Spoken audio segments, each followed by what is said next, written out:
Listen, Virginians, collective bargaining is a horrible idea. And I'm going to tell you why from experience.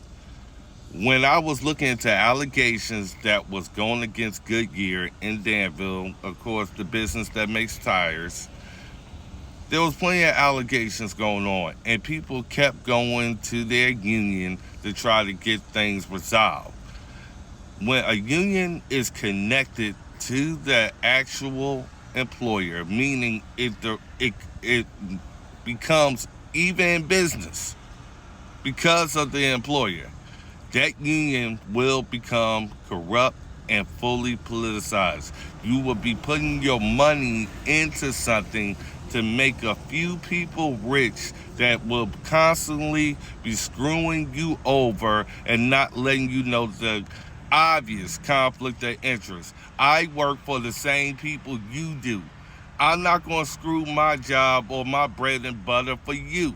So I'm going to do what my employer tells me to do, and I'm going to make this union look like it really looks after you when it really doesn't. I would tell any employee out there, reject that union. Difference between collective bargaining and Merle Rutledge for Virginia governor giving you a collective option.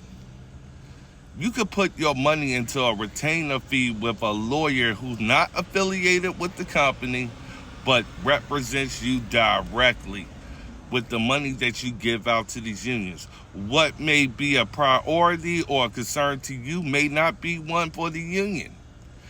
Regardless of the situation, I don't want to see Virginians screwed. And what ends up happening, you join these unions, they do business that benefits their board or their trustees, while everybody else puts their neck on the line dealing with problems that they probably really don't care about. Listen, people, start looking after yourself. Stop worrying about being Democrat. Stop worrying about being Republican. When you start looking at these issues and say, how does this best benefit me? Look at all the alternatives. Collective bargaining sounds great when you look at it from somebody telling you all the pros, but when they only tell you half truths and you find out the whole reality, more than likely experience is going to be the best teacher. My experience with unions, they are not there to represent you. They are there to represent the best interests of the company if they are attached. If you have a union that doesn't have no attachment to the employer, that may be a different story. But most of the time frame, you are dealing with people who are representing your individual interests, because you may be in a collective situation, but you may not like the bargain. And what I'm trying to tell you is you won't like this bargain because their collective means for the haves while you have not. Don't believe a union is going to protect you, because I can tell you, like anybody else, go to any union person and say, what happened to you when you had a personal problem? Then you start listening to other people's stories, and what you'll find out, it became what was in their interest.